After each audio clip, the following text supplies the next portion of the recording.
The Undertaker pays emotional tribute to Hulk Hogan's family after tragic passing at 71. The professional wrestling world is reeling from the loss of one of its biggest icons. Hulk Hogan, whose real name was Terry Bollea, died on Thursday, July 24, at the age of 71. According to TMZ, the WWE Hall of Famer suffered cardiac arrest at his home in Clearwater, Florida. Hogan's family confirmed the heartbreaking news to Us Weekly in a statement, prompting an outpouring of grief from fans, peers, and wrestling legends alike. The wrestling world stood still. For decades, he was larger than life. A towering figure in red and yellow, his voice booming through arenas and his iconic handlebar mustache as recognizable as the WWE logo itself. Hulk Hogan wasn't just a wrestler, he was an era. An era built on intensity, charisma, and that unmistakable battle cry, "Whatcha gonna do when Hulkamania runs wild on you?" But today, the ring is quiet. The lights have dimmed. And somewhere deep in Clearwater, Florida, a family grieves. A family that once shared their patriarch with the entire world now mourns him privately, painfully, while millions of fans, stunned and heartbroken, do the same. Hulk Hogan, born Terry Eugene Bollea, passed away on the morning of Thursday, July 24, at the age of 71. The cause, as confirmed by family representatives and later reported by TMZ, was cardiac arrest. He was at home. He was surrounded by silence. And just like that, a chapter of wrestling history closed with a thud so heavy, so final, it left a vacuum in the heart of the business. But not everyone is watching from a distance. The man known as The Undertaker, Mark Calloway, to the world outside the squared circle, received the news like a thunderbolt through the chest. Hogan wasn't just a colleague. He wasn't just another legend in the WWE Hall of Fame. He was, in many ways, a cornerstone of what made professional wrestling a global spectacle. And for The Undertaker, whose legacy is carved into the same stone as Hogan's, the loss hit home like a bell toll in an empty arena. Undertaker's tribute didn't come in the form of a press conference.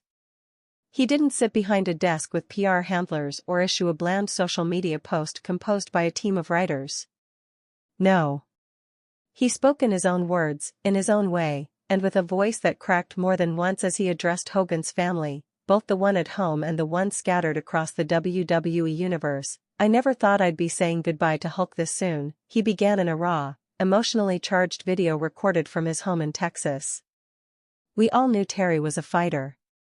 Hell, that man beat more than just opponents in the ring, he beat the odds, he beat injuries, he beat time itself. But this one hurts." He paused. You could see it in his eyes, the storm behind the dead man's stoic facade. The man who never blinked during Hell in a Cell, who stood motionless as infernos rose around him, now looked human. Grieving. Vulnerable. "I know people loved Hulk for the show," he continued.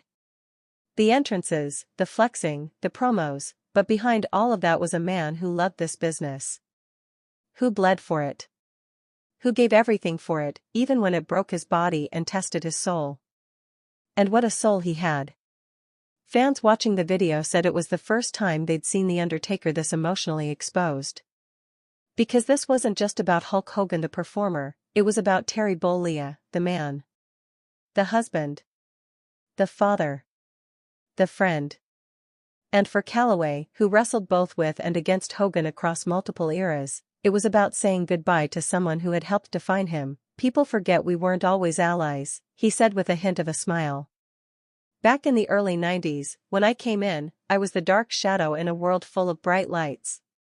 Hogan was the sun in that universe. And we clashed. On screen, off screen. But I learned something from him, how to carry the weight. How to be a symbol. Not just a character." The Undertaker's tribute wasn't polished.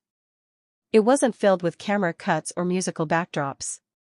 It was raw. And that's what made it cut deeper. "I remember one night," he recalled, "we were backstage after a brutal match.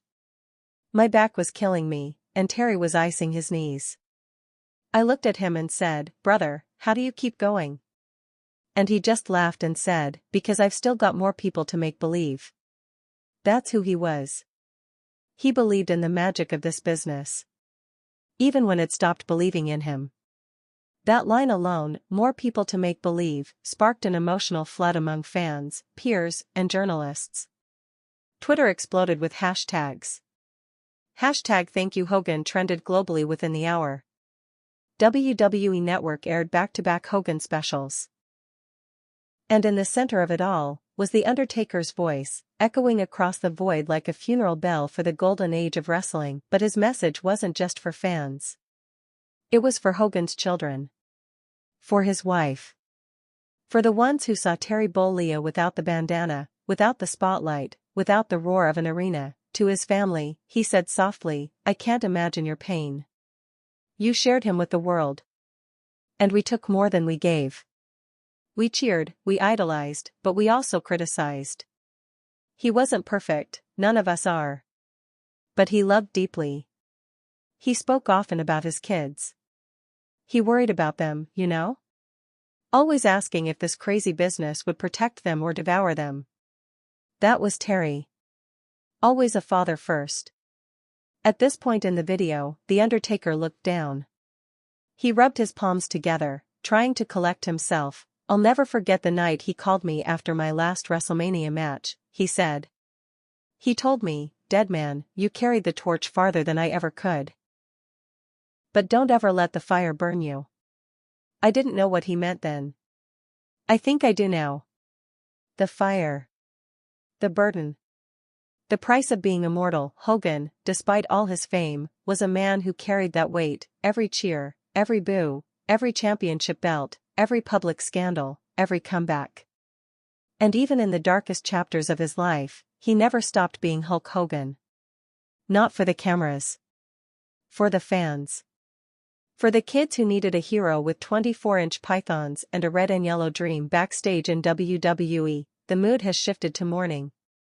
Sources close to the company confirm that plans are already in motion for a televised tribute show, possibly a Hogan Night edition of Monday Night Raw. There's talk of erecting a permanent monument at WrestleMania Access. And rumors swirl that Vince McMahon himself, reclusive in recent years, may make a public statement for the first time since his retirement, something he rarely does. But for The Undertaker, none of that matters as much as remembering the man. "I hope we don't just honor the character," he said. "I hope we honor the guy who stayed hours after shows to sign autographs. The guy who walked into locker rooms and made rookies feel like they mattered. The guy who hurt, who struggled, but who always showed up because he knew someone in that crowd needed to believe in something." And that's what Hulk Hogan was, perhaps more than anything else, a symbol of belief. In strength. In redemption. In spectacle. In America. In the impossible becoming real. His matches may have ended in 3 counts, but his influence can't be measured. Without Hogan, there's no WrestleMania. No crossover boom. No wrestling action figures on every shelf in the 80s. He was the bridge between professional wrestling and mainstream pop culture, a man who could stand shoulder to shoulder with Mr. T, Sylvester Stallone, and even Oprah. But now that bridge is gone. "I imagine he's up there now," Undertaker said in the final minute of the video, his voice barely above a whisper. Arena lights shining. Music blaring. And somewhere beyond the curtain, Andre's waiting for him. Macho Man's waiting. Warrior. Dusty. And Hogan, he's got one more match to headline. Then he looked straight into the camera. "Rest easy, brother. The ring is yours." And just like that, the video ended. No music. No fade out.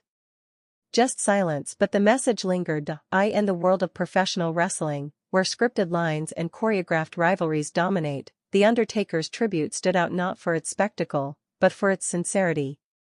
For the moment it gave fans to pause, to grieve, and to remember the man who made them believe in something larger than life. Hulk Hogan is gone, but in arenas, in action figures, in entrance themes, and in the tears of legends like Mark Calloway. Hulkamania lives on. In the days following Hogan's passing, the world of wrestling became a quieter place. The usual noise of promos, contract signings, surprise entrances, all of it felt muted. Superstars backstage at Friday Night SmackDown whispered to each other instead of shouting. Camera crews moved more deliberately. For once, the usual buzz of the industry had been replaced with a reverence that hadn't been seen since the passing of legends like Dusty Rhodes or Rowdy Roddy Piper. But this was different. This wasn't just the loss of a performer. This was the loss of a foundation. At WWE headquarters in Stamford, Connecticut, staff paused their usual routines. A hallway filled with action figure prototypes, replica belts, and photos of wrestling's Mount Rushmore seemed frozen in time. On that wall, Hogan's image loomed larger than most. In one photo, he stood on the shoulders of fans, title held high. In another, he was face to face with Andre the Giant at WrestleMania 3. A moment etched in wrestling lore like the moon landing is to American history. Stephanie McMahon released a brief, heartfelt statement that read more like a daughter mourning an uncle than a corporate executive honoring an employee. Hulk Hogan was one of my earliest memories of WWE. He filled our halls with laughter, energy, and that rare kind of magic that can't be scripted. He was a legend, but also a friend. My heart is with his family, and the millions who loved him. Triple H, who had long since stepped into the role of WWE's creative visionary, quietly began reorganizing programming to dedicate a full Raw episode in Hogan's memory. Not because it was expected, but because it felt necessary. The idea was simple: give the fans a stage to mourn. Give the company time to reflect. And give the wrestlers, especially those like The Undertaker, a platform to express what Hogan meant to them not just as athletes, but as men. It was Roman Reigns, stoic and commanding in his own right, who was spotted backstage speaking to younger talent. That was our foundation, he reportedly told them. He made it okay to be larger than life. To speak like a comic book hero. To care about the fans like they were family. Even Seth Rollins, known for his cerebral promos and sharp tongue, took to social media not with a comment, but a single photo. A childhood picture of himself wearing a Hulkamania bandana, holding up a toy title belt, and smiling like the world was perfect. And maybe, for a while, it was The Undertaker's second appearance, this time unannounced and without any press, that drove the nail home emotionally. He flew down to Clearwater, Florida, not to attend a press event or pose for a photo op, but to kneel beside Hogan's family. At the private memorial service, which included only a handful of wrestling insiders and close family, Mark Calloway arrived in black. No bandana. No sunglasses. Just a man, walking into a storm of grief with nothing but his presence and his memories to offer. Eyewitnesses said he barely spoke. He hugged Hogan's daughter longer than anyone else. Whispered something to her that made her cry. And then stood beside Hogan's casket for nearly 20 minutes, unmoving, staring down at the man who had once welcomed him into the main event scene with open arms. He made me believe in forever, Undertaker reportedly said to one of the ushers. And now he's gone. After the service, TMZ cameras caught a moment that quickly went viral. As Calloway exited the church, he paused, looked up at the sky, and saluted. That image, raw and simple, was shared across every major wrestling page, fan forum, and sports news outlet. Fans from every generation, those who had screamed in the 80s, those who idolized Attitude-era rebels, and even Gen Z viewers raised on social media highlights, united in the grief. Because if Undertaker could cry, if he could show pain, then surely the rest of us were allowed to mourn too. For decades, Hulk Hogan had symbolized immortality in wrestling. He was the face of resilience, of thunderous comebacks, of ripping shirts and hulking up no matter how bleak the odds. He told children to eat their vitamins and say their prayers. He battled monsters, giants, politicians, and time itself. But what no one could defeat, not even Hulk Hogan, was the inevitable final bell. And for Undertaker, who had always walked that thin line between life and death in the eyes of fans, this was a reminder of something deeply human, because legends die too. On Monday Night Raw the following week, the tribute began not with music, but with silence. The arena lights dimmed. The screen faded in slowly to a clip of WrestleMania 3. Hogan slamming Andre.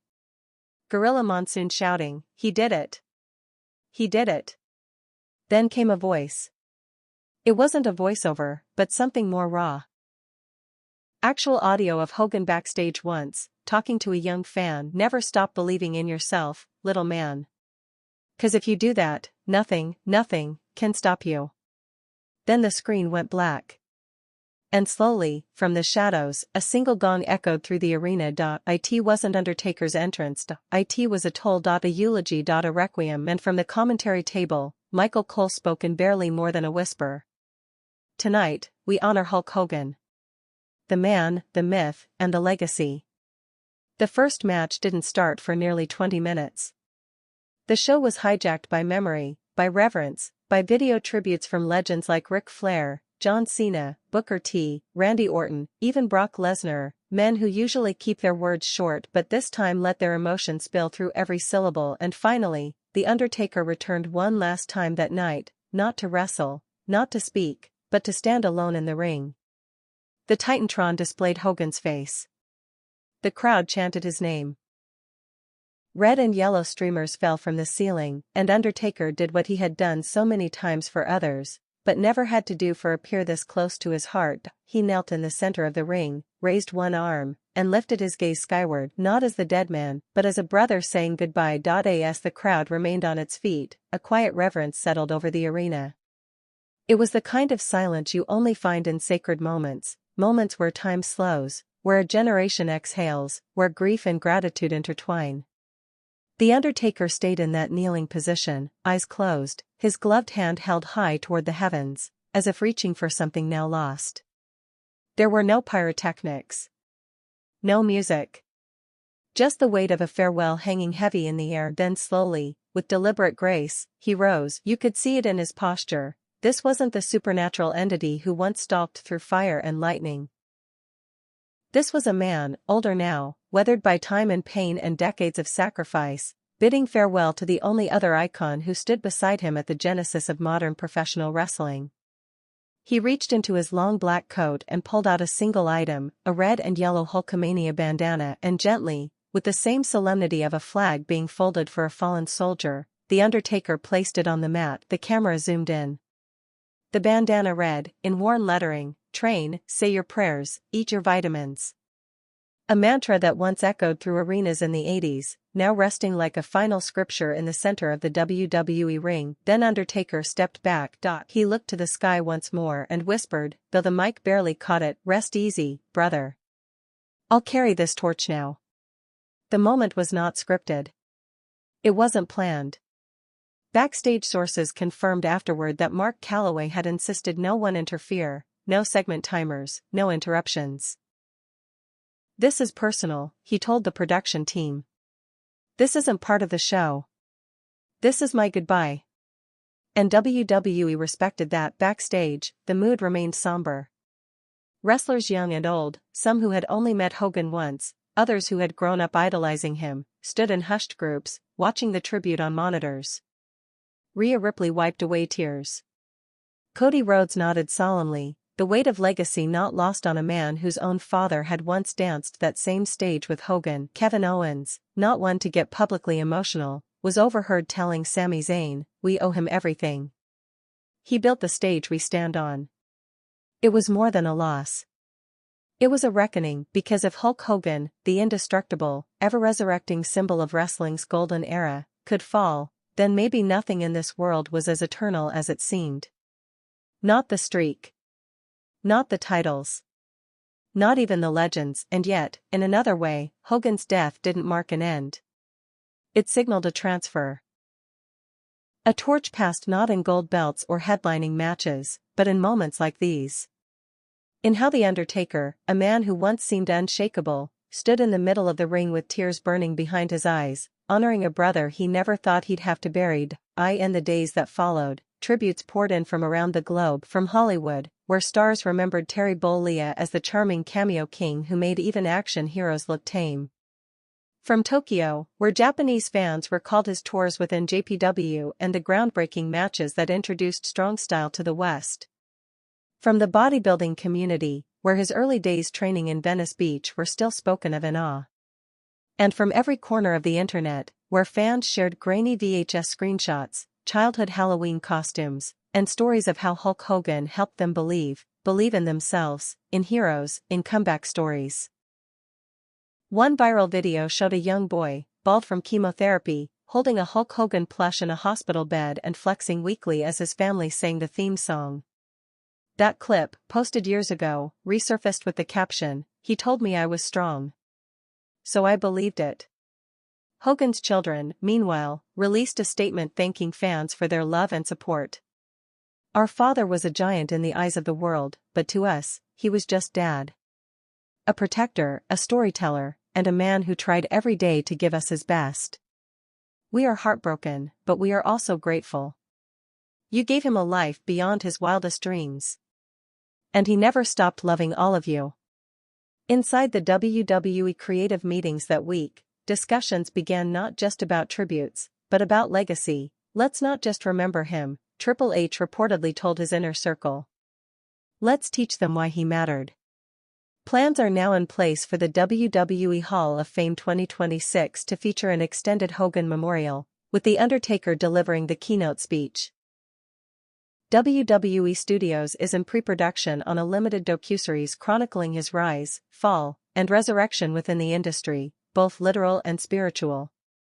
And an official bronze statue is being sculpted, set to be unveiled at WrestleMania 42. But all of that, no matter how grand, pales in comparison to what took place in that ring. One man. One bandana. One final tribute, because that was real, that was unscripted, that was love. As Raw came to a close, the final shot lingered on the center of the ring. On the bandana. On the emptiness. On the memory. The screen faded to black, not with a corporate logo, but with Hogan's voice from an old promo. "I'm gonna live forever, brother. 'Cause the fans, they keep me alive." And maybe he was right, because as long as there are children picking up plastic belts and tearing shirts in the mirror, as long as there are fans who believe in heroes, even when the lights go down, Hulk Hogan will never truly be gone. The sun had barely risen the next morning when the first fan showed up outside the WWE Performance Center in Orlando. Wearing a faded Hulkamania t-shirt, the man set down a bouquet of red and yellow flowers, knelt, and whispered a prayer. It didn't take long for others to follow. By noon, the sidewalk in front of the Performance Center had transformed into a makeshift shrine. Fans brought candles, championship belts, handwritten notes, and childhood memorabilia. One little boy, no older than 7, placed his action figure next to the growing mountain of tribute items. His mother told reporters quietly, he just wanted Hulk to have it. The scene was not isolated. Across the globe, similar tributes unfolded. In Times Square, a massive digital screen lit up with a simple message, "Rest in power, Hulk Hogan, 1953 to 2025. In Tokyo's Ryogoku Sumo Hall, a 10-bell salute was held before the start of a NJPW event. In London, fans gathered at O2 Arena, draping Union Jacks over Hogan posters and singing Real American as if it were a national anthem. Hulk Hogan had transcended borders. And now, in death, he united them. For The Undertaker, the days that followed the tribute were filled with private reflection. Sources close to Mark Calloway said he declined all press requests. He turned down appearances. Ignored endorsement calls. For him, this wasn't about media cycles or marketing moments, it was grief. Raw. Heavy. Personal. Yet, despite his silence, his presence was felt backstage. The locker room had changed. Veterans like Randy Orton and AJ Styles reminded the younger talent who Hogan was, beyond the YouTube clips and network archives. He wasn't perfect, Orton reportedly said. But no one made you feel the moment like Hogan did. He was electricity. He was the pulse. And just as Hogan had once laid the foundation for the larger-than-life characters that followed, a quiet understanding began to take shape. It was time for today's stars to carry that spirit forward, not by imitation, but by inspiration. Be bigger. Believe deeper. Connect stronger. Meanwhile, inside Hogan's Clearwater home, his family remained away from the cameras. His daughter Brooke posted a single black and white photo on Instagram, her as a baby, asleep in her father's arms, his unmistakable mustache resting against her forehead. The caption read only, "My hero." My heart. Linda, Hogan's ex-wife, released a rare statement days later, "Whatever came between us, I will never forget the joy he brought into the world. I see it in our children. I see it in the fans. Terry wasn't just a husband or a father, he was a phenomenon. And even now, I still expect to hear him laugh from the other room. As the wrestling world continued to process the loss, WWE formally announced Hogan Week, a 7-day celebration across all programming. Each show began with a 10-bell salute. Superstars wore armbands in red and yellow. The ramp was decorated with banners bearing classic quotes, and on the Friday of that week, in a moment no one expected, The Undertaker returned one final time. It wasn't promoted.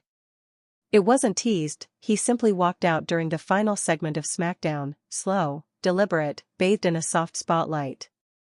The arena erupted in stunned silence, not from confusion, but from reverence. Everyone knew why he was there. He stepped into the ring, a single spotlight following him. The crowd, hushed to a whisper, watched as he approached the center and lifted a mic. He paused for nearly a full minute, then, his voice low and gravelly, he said, "There's no main event without him."